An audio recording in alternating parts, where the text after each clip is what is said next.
Hello viewers, मैं corporate trainer Ashutosh Sahu आपका फिर से स्वागत करता हूं एक नए टॉपिक में जो कि है ब्रिक वर्क। तो आज हम लोग सीखने वाले हैं कोई भी कंस्ट्रक्शन में कितने नंबर्स में ब्रिक लगने वाले हैं उसका कैलकुलेशन, और कितने बैग सीमेंट लगने वाले हैं उसका कैलकुलेशन, और तो और सैंड कितना क्यूबिक फीट लगने वाला है उसका भी कैलकुलेशन मैं आपको आज सिखाने वाला हूं। तो चलिए शुरू करते हैं आज का टॉपिक।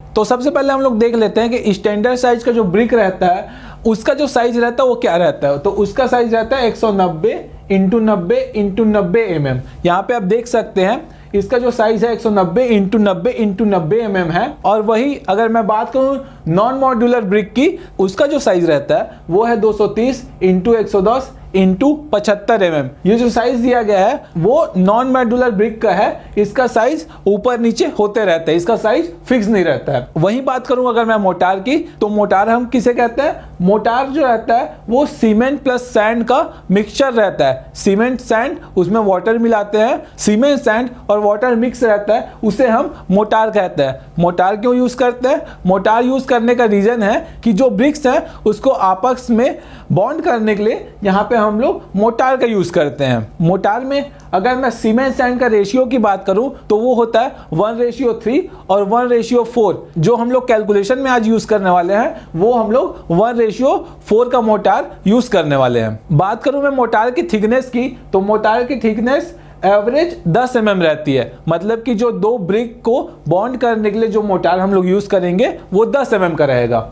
इसके बाद मैं अगर बात करूं, यहाँ पे आप देख पा रहे हैं, तो यहाँ पे आप देख पा रहे हैं यहाँ पे जो ब्रिक को आपस में बॉन्ड करने के लिए ये वाला पार्ट में जो लगाया गया है, ये आप देख पा रहे हैं, ये मोटार है। ब्रिक्स को आपस में बॉन्ड करने के लिए यहाँ पे मोटार यूज किया गया है। अगर मैं ब्रिक में बॉन्डिंग की बात करूं तो वो अलग अलग टाइप्स के होते हैं। जैसे कि ये है हेडर बॉन्ड। हेडर बॉन्ड में जो रहता है वो ब्रिक का जो हेड रहता है वो सामने की ओर रहता है, जिसको हम लोग देख पा रहे हैं। जैसे कि आप यहाँ पे देख पा रहे हैं, यहाँ पे हेड है एक, ये दूसरे ब्रिक का हेड है, तो इसे हेडर बॉन्ड कहा जाता है। इसके बीच में आप मोटार देख पा रहे हैं जो ब्रिक को बॉन्ड करके रखा है। इसके बाद अगर मैं दूसरे टाइप की बॉन्ड की बात करूं तो वो है स्ट्रेचर बॉन्ड। स्ट्रेचर बॉन्ड कैसा रहता है? यहाँ पे आप देख पा रहे हैं ब्रिक का जो स्ट्रेचर पार्ट है वो यहाँ पे, तो यहाँ पे अगर मैं बात करूं ब्रिक का जो स्ट्रेचर पार्ट है वो हमको सामने की ओर दिखाई दे रहा है। ये आप देख पा रहे हैं स्ट्रेचर पार्ट जो है। तो इसमें जो ब्रिक्स लगाए जाएंगे, स्ट्रेचर बॉन्ड में जो ब्रिक्स लगेंगे वो पूरे स्ट्रेचर ही यहाँ पे लगाए जाएंगे। इसके बाद अगर मैं बॉन्ड की बात करूं तो वो है इंग्लिश बॉन्ड। इंग्लिश बॉन्ड में कैसे हम लोग ब्रिक को सेट करते हैं, यहाँ पे आप देख सकते हैं, यहाँ पे हेडर, ये हेडर पार्ट है। जस्ट एक लाइन पूरा हेडर लगेगा। उसके जस्ट नीचे यहाँ पे आप देख पा रहे हैं, उसके जस्ट नीचे स्ट्रेचर लगा है। मतलब कि एक लाइन पे हेडर रहेगा, जस्ट उसके ऊपर स्ट्रेचर लगाएंगे, फिर हेडर लगाएंगे, फिर स्ट्रेचर लगाएंगे। इसको क्या बोलते हैं? इसको इंग्लिश बॉन्ड बोलते हैं। इसके बाद अगर मैं बात करूं तो दूसरे टाइप की बॉन्ड है फ्लेमिश बॉन्ड। तो फ्लेमिश बॉन्ड में क्या होता है, यहाँ पे एक स्ट्रेचर लगाया गया है, उसके बाद एक हेडर लगाया गया है। दोनों को ज्वाइन करने के लिए यहाँ पे बीच में मोटार लगा, आप देख पा रहे हैं। उसके बाद फिर से एक स्ट्रेचर आएगा, फिर एक हेडर आएगा।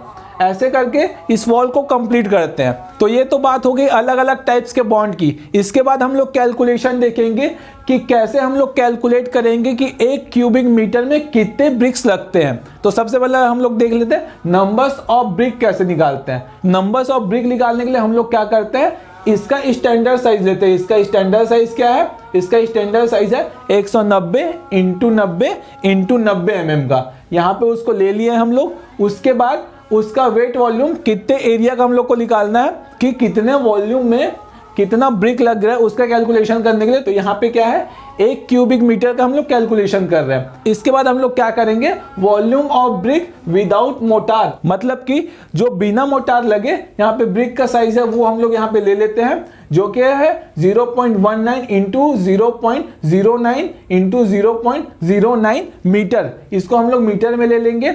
इसके बाद हम लोग क्या करेंगे, इसको इंटू करने के बाद ये क्यूबिक मीटर में आ जाएगी। ये तीनों को आपस में इंटू किए तो क्यूबिक मीटर में आ गया, जिसका वैल्यू है 0.00154 क्यूबिक मीटर। तो यहाँ पे हम लोग वॉल्यूम निकाल चुके हैं ब्रिक का। इसके बाद हम लोग क्या करेंगे, volume of brick with motor, मतलब कि हम लोग अगर एक ब्रिक लेते हैं, यहाँ पे एक ब्रिक ले लिया हूं मैं, यहाँ पे आप देख पा रहे हैं, तो इसमें हम लोग जब मोटार लगाएंगे तो यहाँ पे आप देख पा रहे हैं, यहाँ पे 10 mm का मोटार आएगा, यहाँ भी 10 mm का मोटार आएगा, यहाँ पे 10 mm का मोटार आएगा, यहाँ पे भी 10 mm का मोटार आएगा। तो एक ब्रिक को चारों साइड से 10 mm के मोटार से कवर कर दिया जाता है। तो उसमें क्या हो गया, इसमें इसका लेंथ, विड्थ और डेप्थ में 10-10 mm ऐड कर दिए, तो इसका वैल्यू क्या हो गया है, 0.2 इंटू 0.1 इंटू 0.1। ये तीनों को आपस में इंटू करते हैं तो कितना आ जाता है, इसका वैल्यू 0.002 क्यूबिक मीटर यहाँ पे आ गया है। इसके बाद नंबर्स ऑफ ब्रिक निकालने के लिए हम लोग क्या करते हैं, जो वेट वॉल्यूम है, वेट वॉल्यूम अपॉन यहाँ पे कर देते हैं volume of brick with motor. जो विथ मोटार हम लोग यहाँ पे वैल्यू निकाले हैं उससे डिवाइड कर देते हैं, तो यहाँ पे क्या हो गया है 1/0.002, तो इसका वैल्यू आ गया है 500 नंबर्स। मतलब एक क्यूबिक मीटर वॉल में हमको कितना नंबर्स ऑफ ब्रिक लगेंगे, 500 नंबर्स ऑफ ब्रिक यहाँ पे लगने वाले हैं। इसके बाद हम लोग क्वांटिटी ऑफ मोटार निकालेंगे, जिसका कैलकुलेशन मैं आगे आपको बताने वाला हूं।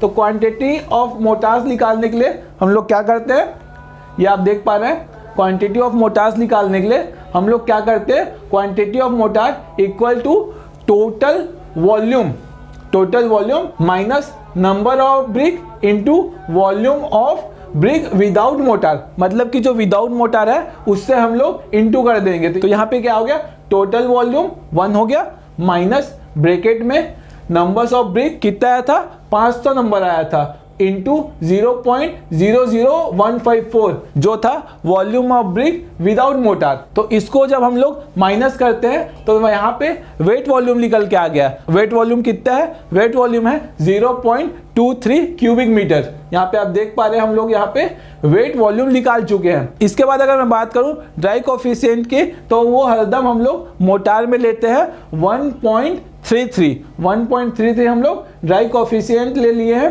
तो उसमें हम लोग कैसे करेंगे, ड्राई वॉल्यूम निकालना पड़ेगा। ये वैल्यू जो है ये वेट वॉल्यूम अभी निकला है, हमको क्या निकालना है, हम लोग को ड्राई वॉल्यूम निकालना है। तो उसके लिए हम लोग क्या करेंगे, wet volume into dry coefficient. तो यहाँ पे वेट वॉल्यूम कितना आया था 0.23 इंटू कर दिए हैं 1.33 ड्राई कोफिशिएंट। ड्राई कोफिशिएंट यहाँ पे आ गया, तो उसका जो वैल्यू है वो कितना हो गया 0.306 क्यूबिक मीटर।